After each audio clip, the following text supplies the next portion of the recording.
Hey everybody, my name is Joe Pivarunas. I'm the founder and managing editor of Nanalyze. We're a boutique media and research firm covering disruptive tech stocks for a broad audience of retail and institutional investors across the globe. Today we're going to talk about a company called Planet Labs. They don't really need an introduction because quite a few of you were asking for us to do a follow-up on the firm after they released their 10K results. So that's what we're going to talk about today.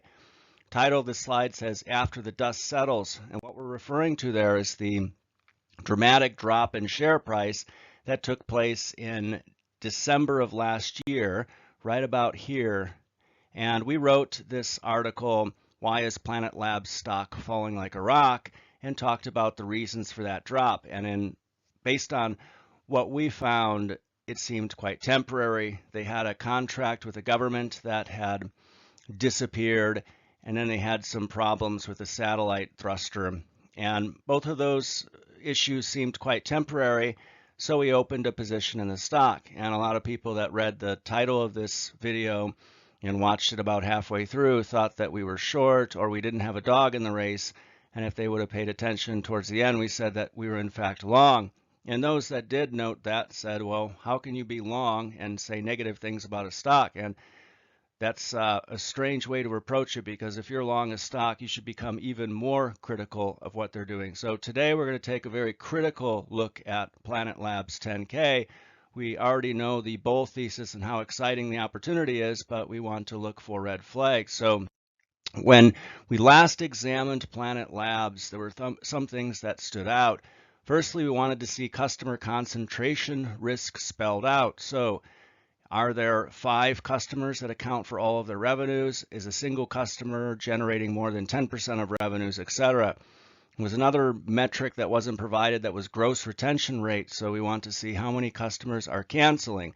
And then, of course, of the 740 customers they had at the time, how many are paying a meaningful amount of money, let's say more than $100,000 a year, or how many are paying more than $10 million a year. So none of that information was made available.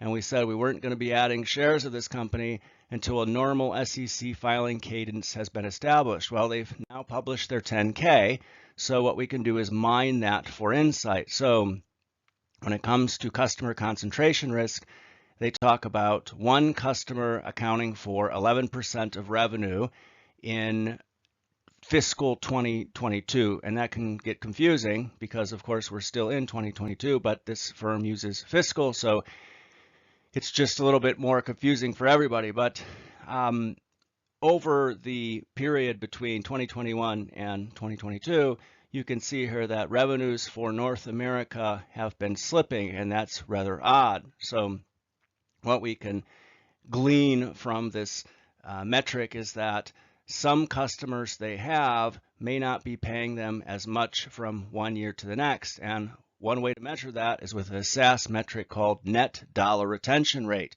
And they've provided that here. This is the first time we've had a look at these metrics across the past 3 years. Now, net dollar retention rate, if that was at 100%, that would mean that customers who were on board last year paid the same amount of money that they did this year. So you want to see that above 100%. Of course, if it was below, that means they were paying less, and that's a problem. So typically with SaaS firms, you'll probably see that 120% or more is quite healthy. So this is certainly better than being par or negative, but not the healthiest net dollar retention rate that we've ever seen. This second metric is a little bit concerning. So they talk about win backs, and this says that it's a metric that captures the value of contracts that resume business with Planet after being inactive, and they say provides a quantification of their ability to recapture lost business. Well, we don't really like the fact that they have customers that stop using the platform and then sales and marketing needs to chase them to get them to use it again. If the platform was that good, customers should be initiating the renewals themselves. So what they'll look at there is say, if they have a customer that they brought back, their contract was canceled and they brought them back before 24 months, then that's accounted for there. Otherwise, if it goes past 24 months, they consider it to be a new customer. Now, when we look at customer count here at 770, these are customers that have an active contract with Planet Labs. So that's great, but we're not given any color as to how much that might be.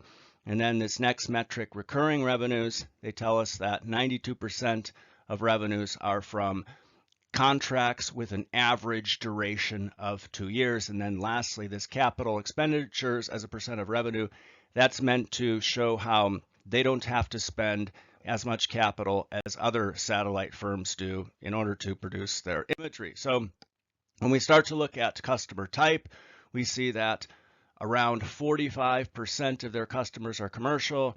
The remainder are civil, government, and defense. So we'd certainly like to see commercial be a larger percentage. When you look at this massive opportunity they've spelled out, you can see up here at the top, there's defense and intelligence. Here's civil government, public authorities. So these two bits here, if you do the math on that, should be about 35% of the opportunity. So we'd like to see commercial expand as much as possible, because governments and defense contracts and the like, they are certainly fickle and can change very quickly. Now, there is to like about Planet Labs, and this is a comment that their CEO had made in the last earnings calls. He says, we're producing over 100 times more imagery by area per day than any other company.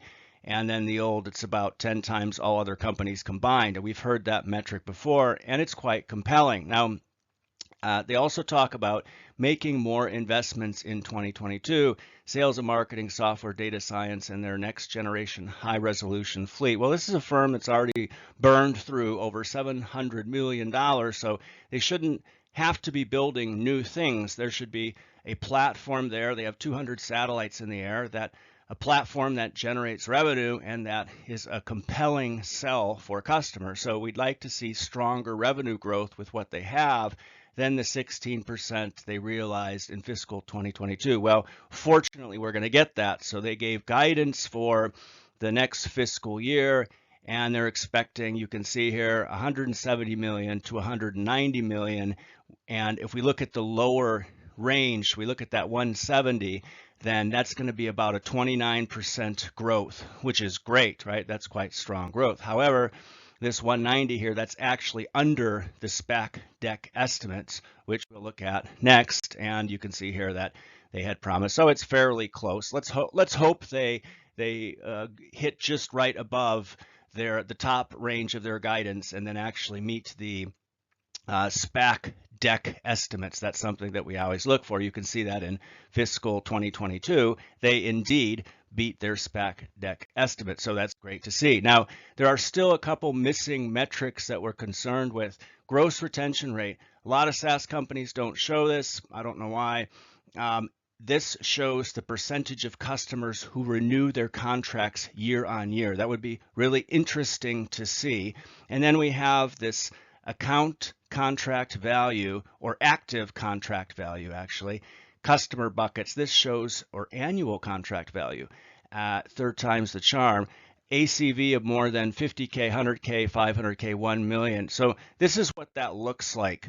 Sample ACV buckets. This is for Splunk, and you can see here how they show on the right-hand side, number of customers that are paying at least $1,000 during the year.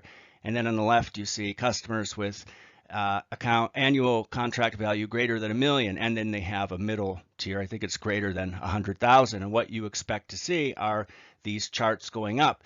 That shows you that customers are using the platform, they're liking it, and then they're spending more money on it as time goes on. So that's a metric that would be very nice for them to show.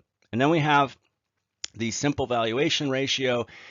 This is market capitalization divided by annualized revenues. What we did here is plugged in the lower range of their guidance for 2023 fiscal. You can see it here, multiplied it by 4, and then divided the market cap by that number, and we get 10. Well, what does 10 mean? Well, we can use it to look at relative comparisons. For example, we recently did a piece on Rocket Labs. You can see that they're 22, so that's quite high. And then you can compare it to firms like Spire and Black Sky. Those are probably more equivalents to Planet Labs. And again, they're probably going to have a higher ratio because there's more promise in the company, more revenues, etc. So you wouldn't say that Planet Labs was excessively overvalued. And as we said earlier, the dust settles. You can see that share price is sort of settling around where it is. Now, just to conclude, we're optimistic about the geospatial intelligence opportunity, of course. That's why we're invested in the firm.